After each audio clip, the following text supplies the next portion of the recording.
All right, let's go ahead and get things started here. Good afternoon, everyone. Thank you for attending today's Lunch and Learn training. My name is Ben Decker, and I'm joined by Jen Fairley-Custer from our support management team, who will be leading today's session on Toshiba self-checkout, quick lookup best practices, valuable information for any grocer currently using or thinking about implementing self-checkout into your stores. Apologies for my camera today, having a little bit of technical difficulties there, but shouldn't be a problem with the presentation. After 56 years providing retail technology solutions to grocers, we understand that proper training and follow through is key to successful implementation and ROI from a new POS or self-checkout system. To support our customers further and provide insights to all grocers interested in learning more about our solutions, we have put together this monthly webinar series to help address questions and provide greater understanding of the solutions that we provide. These occur on the last Thursday of every month, and while the topics can vary, aim to provide additional training and value to your use of STCR solutions. Today's topic will be less focused on SMS and more on self-checkout software. Today, we will be providing a best practices overview into the quick item lookup screens within the Toshiba check system. We welcome and are happy to take any questions via the QA function along the way, and we will answer them at the end of Jen's presentation. If we do miss or happen to not cover your question in our allotted time, I will be following up with you after the session here as well. As always, our Lunch and Learn best practice sessions are being recorded and can be reviewed by other members of your team anytime in the future. In a moment, I will be putting up a brief QA prompt on your screens, and I appreciate your cooperation and participation with that today. Also wanted to make sure everyone is aware, we will also be doing 2 special webinars in July, specifically on Toshiba self-checkout and self-checkout trends in grocery today. These will be held on July 12th and 19th, and I will send out the RSVP links to those webinars to those interested. With that, Jen, go ahead, you can begin. Thank you, Ben, for that introduction. As he stated, this webinar is going to be focusing on self-checkouts, specifically on the quick lookup screens. So what we are going to be looking at right here is I have a boss machine pulled up. This is going to be where we're going to be looking at all of the quick lookups, and I'm going to go ahead and full screen this again. That pop-up had to go a little minimized. So first off, what is a quick lookup screen? If you're unfamiliar with self-checkouts, the quick lookup screens are the flip charts that are on the self-checkouts. So if you're using the SMS application currently, you have the quick lookup, you have the flip charts on the SMS screens that the cashiers can use to pull up non-barcoded items, such as produce items primarily, that the cashier can easily pull up that list, hit a button, and put the item on the scale. Now we have the idea of the self-checkouts, and the quick lookups are the same idea, but it's customer facing. That way the customer can easily find these non-barcoded items on the self-checkouts and be able to ring them up. Primarily this is used for produce items, but it can be used for any other item that you would like to put in there. And that's what this is going to cover, is how to add and delete items on these quick lookup screens for your store's unique purposes. So the first place is you're going to go to your store's boss machine. If you have the self-checkout, the store's boss machine is the center computer that runs all of your self-checkout software.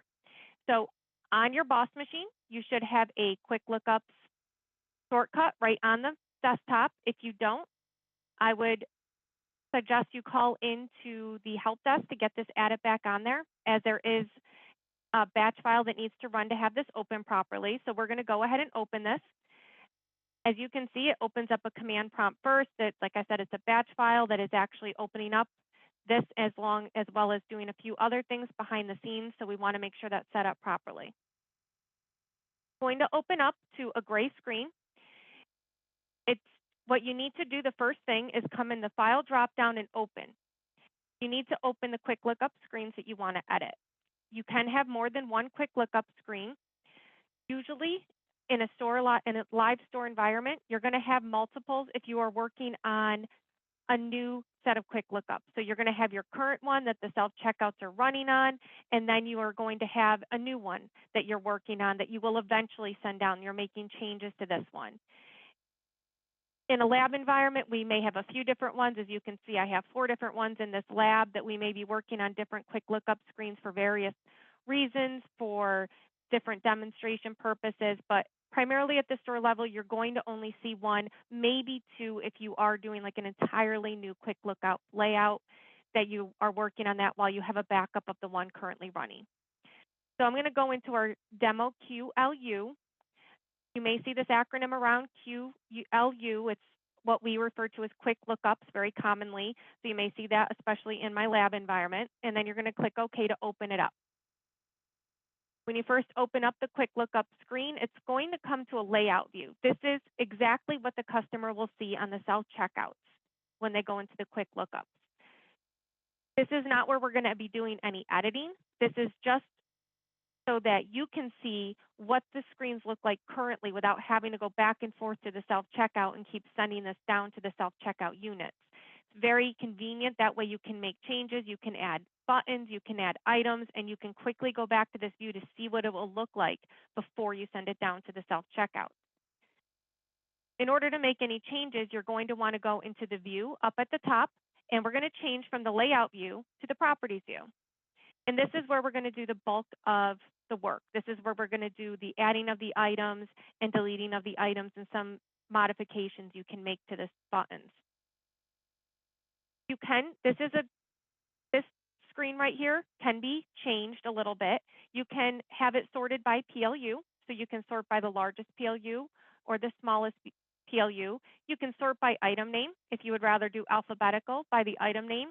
You can also sort by the image name or the audio name. That does work. Most of our customers prefer to use the PLU number or the item name when they're doing the sorting. That makes a little bit more sense to them. So I'm going to leave this sorted on the PLU. And then to make our changes, we're going to right click. You can right click anywhere in the field.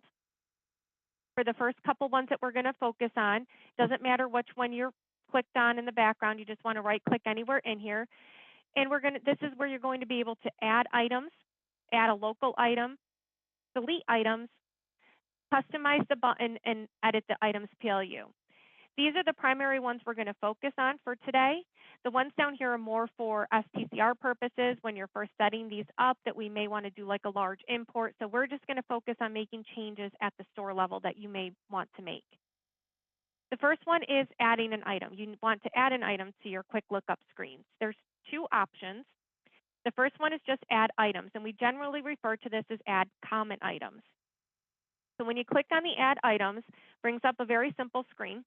You just need to type in the PLU of the item you would like to add. So this should match the PLU of the item in SMS, and then you need to pick an image. So for example, I don't have 4036 right now in my system. I can tell right here, I don't have that number in there because I have it sorted, so I can type in the PLU number. And then I have these images. Toshiba has preloaded several hundred images and sound files that the common items can be linked to. So all of these images have been preloaded, so you can go in and select them, and they have a corresponding audio file. What's nice about that is that when you're going through here, you can come down and you can select whatever item it is. So this is my floral rose, whatever this PLU needs to be tied to, and it will say that. Not only will it show the picture along the side next to it, but will also say the item. It has an audio file linked to it. So for citrus fruits, it'll say, please place citrus fruit in bag. Please put citrus fruit on the scale. If you don't have a corresponding audio file, it will not say that. It'll say, please place item in bag, please place item on scale. It has that generic word in there, item, which is always works, but it is nice to have that actual word tied in when you're using this. So I'm just going to go ahead and select cherries and go, actually I have cherries right there, so I'm actually going to go with cherries Bing, so I'm a little bit different, and click OK. Now I can refresh this list. You just have to resort it. And then when I go through, there's my new item. And you can see the corresponding JPEG file that I picked, and you can see the sound. So it will be pulling in that cherries sound when the customer selects this. If you want to see what this will look like, you can go under View, and you can go under Layout View. And now When I'm going through, you can actually see, because it starts with a B, it's in alphabetical order. Bing cherries, it's showing up right on that screen. So that's what it's going to look like. That's the image and exactly how it's going to look like on my self-checkout unit. If you're happy with that, nothing further needed. If you're not, you can go back to the properties view and make any changes. The next one that you can add is, the first one is adding a common item. That means that you're going to be using just the Toshiba library of images and sounds. The next one is adding a local item. So this could be an item that's not in the Toshiba library that you would like to add. Maybe you have an in-house bakery that you make cookies or bread that you would like to have on here, so that way the customer can just type in the PLU and weigh them or get quantity, whatever it may be. So that would be adding a local item. So when you click on Add Local Item, it's a little bit different. You get the PLU code and you get to name the item, and you can have an image or no image. So I'm going to go ahead and I'm just going to say we don't have a 40/40, and I'm going to say that these are my cookies. So these are my bakery's cookies, we'll just say. You can select no images right there, or you can go ahead and use the image from. This is where you will have the images that are in the common library and any custom images that you may have added. So it's a larger amount of images than what we just saw in the common items. You can search through this by scrolling. You can also search in this by typing. So if you type in cookies, you can type in COO, and it will bring you right there to the CO for coconuts. And then you can scroll down to find your cookies. If there is a cookies in there, I do have cookies in here. And then you can click OK. That's the image that I wanted in here. Now, when I add this item, I'm just going to quickly refresh it here. You can see that I do not have a corresponding audio name because this is not part of the Toshiba library. So when I select the image, it did not have the audio automatically linked to it. If you are looking to add new images to the system so that you can use that, I just had those mini cookies. Maybe you want to have an actual picture of your cookies that come up on the screen. That's absolutely fine. The image library is saved on the BOSS machine in the C program files. So we go right into C program files in the Toshiba directory, in the SCS BOSS, self-checkout BOSS, that's how I remember it, and then in the quick lookups folder. Then you can go into images. You just want to give it a name, usually a name that makes sense. You can see here, generally we do the exact brand, the exact kind of fruit, and then we go into the more specific. So apples, crab, apples, crisp and red, green, just to make it easier to find when we're looking for these. There, a couple things to note here is that they have to be a JPEG file. So they have to be JPG files. If they're not, it will not show up on the self-checkout.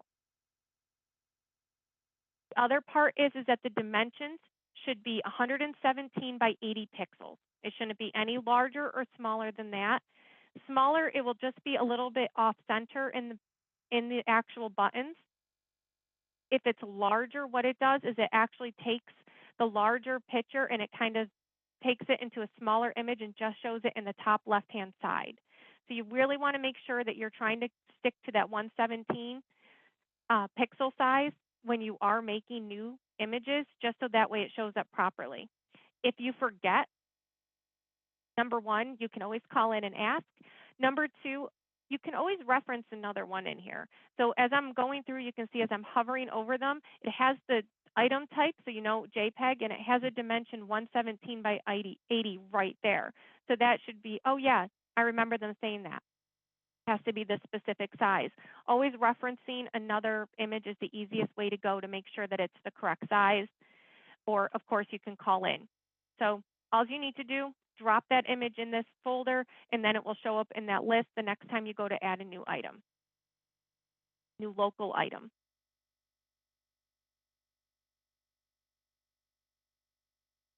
The next step is deleting an item. So for the first two, I had said you can click anywhere in the screen. It doesn't matter. You can add item and add local item anywhere in this screen. When you are going to delete an item, it is specific to what you are clicking behind you. So when I click on this 4031 for watermelon, I would click on delete item, and it's going to ask me if I want to delete that specific item. So it does matter where you're clicking when you delete an item. Then you can say OK, or you can cancel. You can also choose to select more than one item by pressing in the control key and clicking on the items that you would like to delete.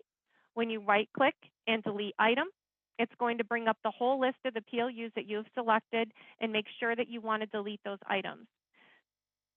I did not mean to click all those, so I can go ahead and hit cancel.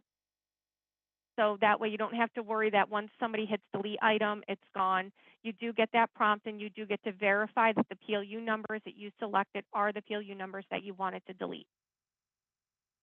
The next one also is specific to what item you have behind you. So I'm going to stick with my watermelon, and it's customize button. So I click on customize button.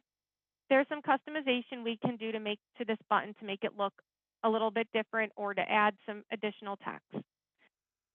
Up at the top, you can decide, instead of using the item text that was already on here, you can use a custom item text line. So I don't want it to say watermelon, I want it to say melon, or maybe a specific size of watermelon, whatever it may be that you would like to have in here. One piece maybe, we'll just say, whatever it may be that you want to have it show up on. You can also do a little bit more modification with the text. You can allow an overlay text. So this will overlay the picture. So first it has to be allowed, and then you can say what you want to be allowed as. So maybe you want to have it say organic. So this is an organic watermelon. And this way, this is how it will show up on the screen. We don't recommend doing much more customization than this. The reason being is that if you start making some changes to showing the PLU code or flipping the image on or below the button, you can 100% do this, but it will make this one button look different than all the other buttons. So changing the text will still look the same. Changing the overlay, if you can add that to all the buttons. But if you start changing the font, changing the color, showing the PLU code, you can do this, absolutely. But what it will be is jarring to the customer that this one button looks different than all the other buttons because it is specific to the one that you selected. So if I flip the image, when I come up and see this item on the screen as a customer, this is going to look very odd to me that this one button looks so totally different. And absolutely do that. You would just probably want to go through all the items to do that. Choice is up to you, but the recommendation we usually make is to just keep the font, keep all of that the same, and then just make the changes to the actual text up here. Other one that is specific to the item that is behind is the Edit Items PLU. So if you come in to edit the items PLU, this is very simple. What this does is that it allows you to change the PLU of the item that you've selected. Maybe somebody entered in an item incorrectly onto the self-checkout lookup screens. So customer noticed it's not tied to the right item. Somebody in the back office noticed, said, hey, we're selling apples as oranges at the self-checkouts. Somebody tied it to the wrong PLU. Instead of going through and changing all these things and finding the picture and changing the text and all that stuff that we just did, you can just click on the item and enter in the correct PLU. So this wasn't supposed to be 4031, it was supposed to be 4032, and that'll go ahead and update this item right there, and nothing further needs to be done. You have to send it to the self-checkout, but we will get to that. As you're going through and making all these changes, you can always go back and refer back to the layout view. That is always an option, so that way you can see all the changes that you're making. You could see if the button is flipped, if you like the fact that that looks different, things like that. All of the modifications that are in the property view, so it's kind of an easy way to go back and forth instead of, like I said before, going down to the self-checkout unit.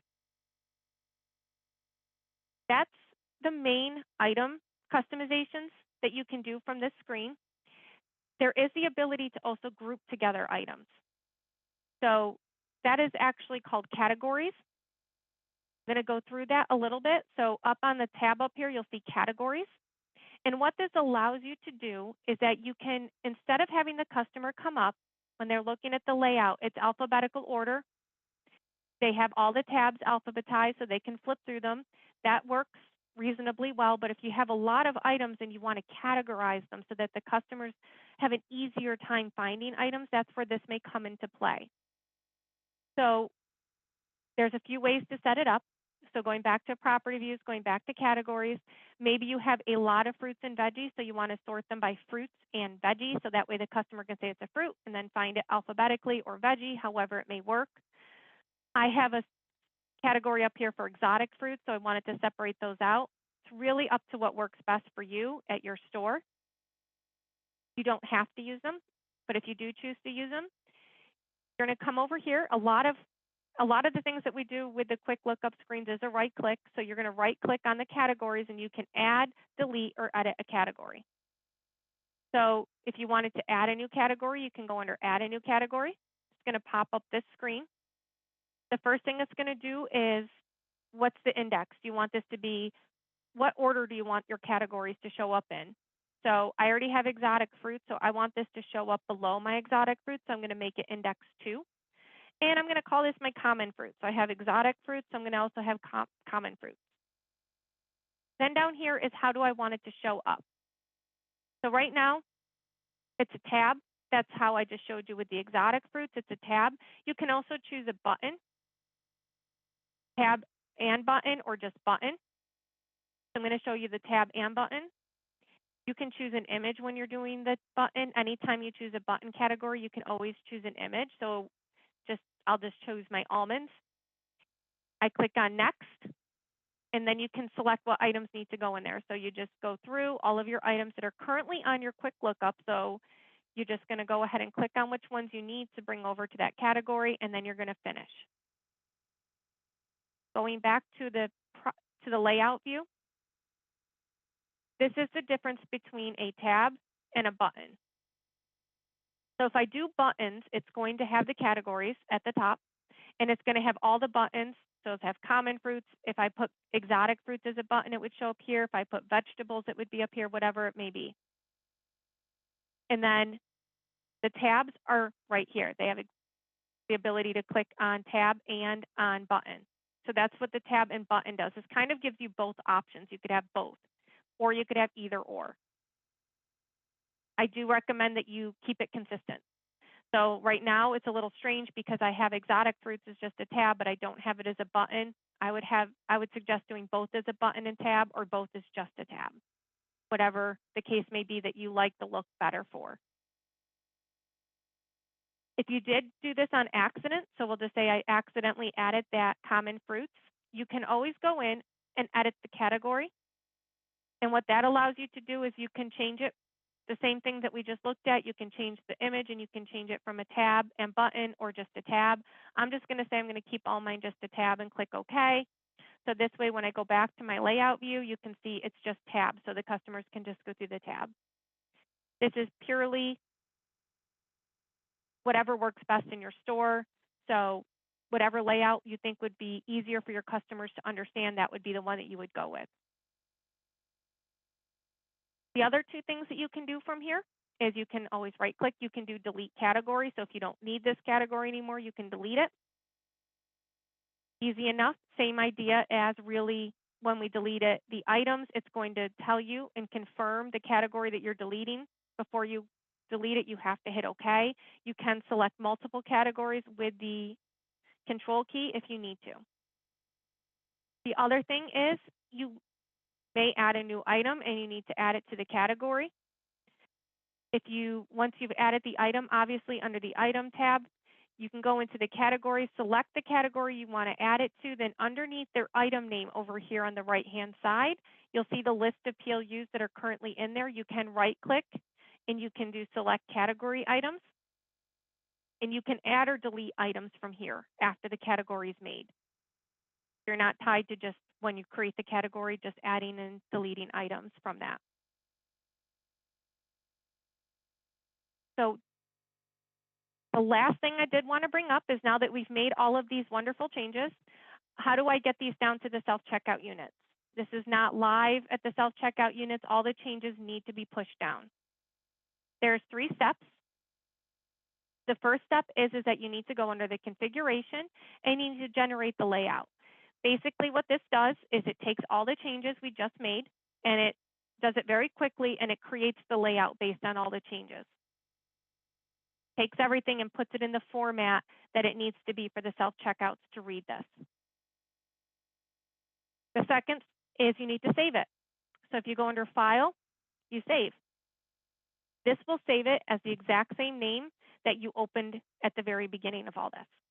If you do want to give it a different name, if you're making a whole new quick lookup screen that like you wanted to keep working on this, it's not quite ready to go down to the self-checkouts yet, you can save as and give it a new name.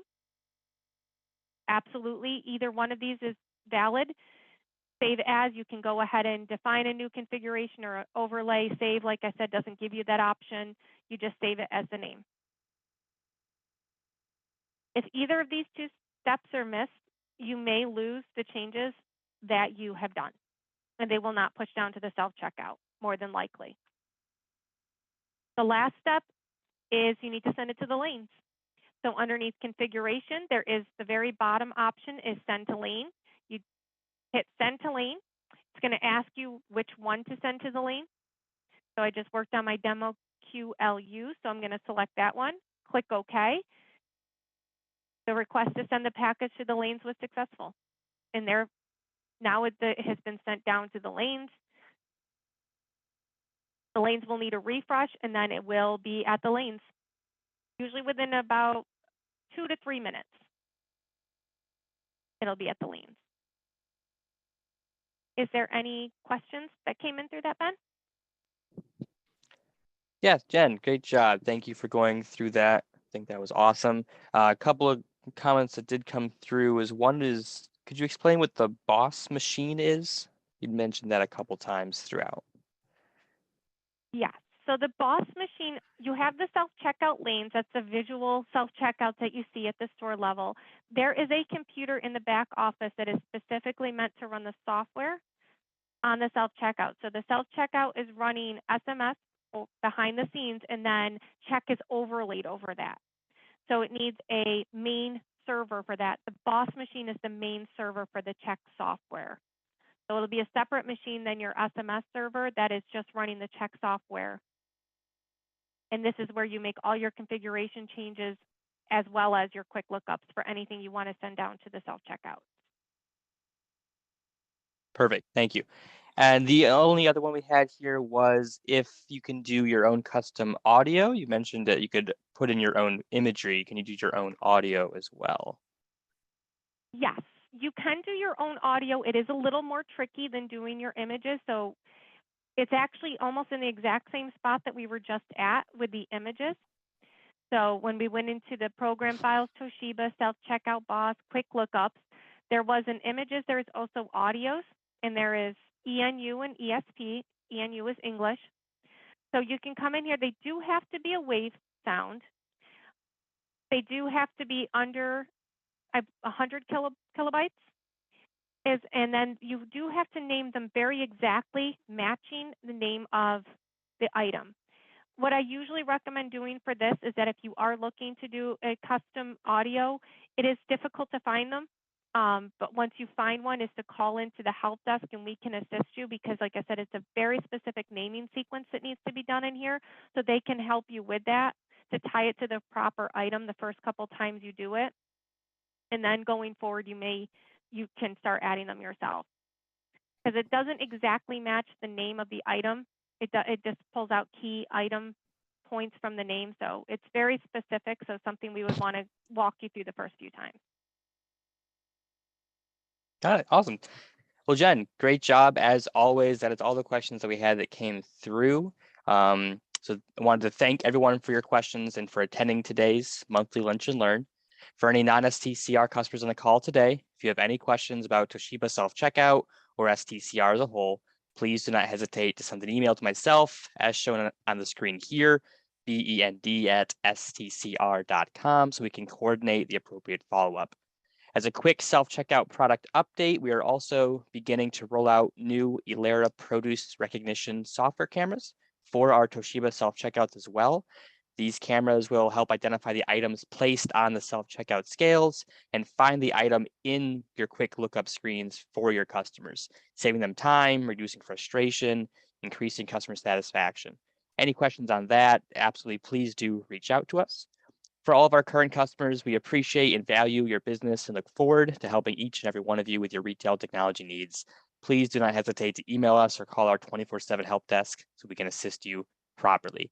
As mentioned at the beginning, this webinar will be available after today's session for you and your other team members to be used as future refreshers on the topic covered today. Our next session will be on July 27th, where we will be going over inventory management and best practices in SMS. We hope to see you all there, as well as our upcoming round of self-checkout webinars on July 12th and 19th. If you have any questions, again, do not hesitate to email me. And once again, thank you for your time. Please enjoy the rest of your afternoons.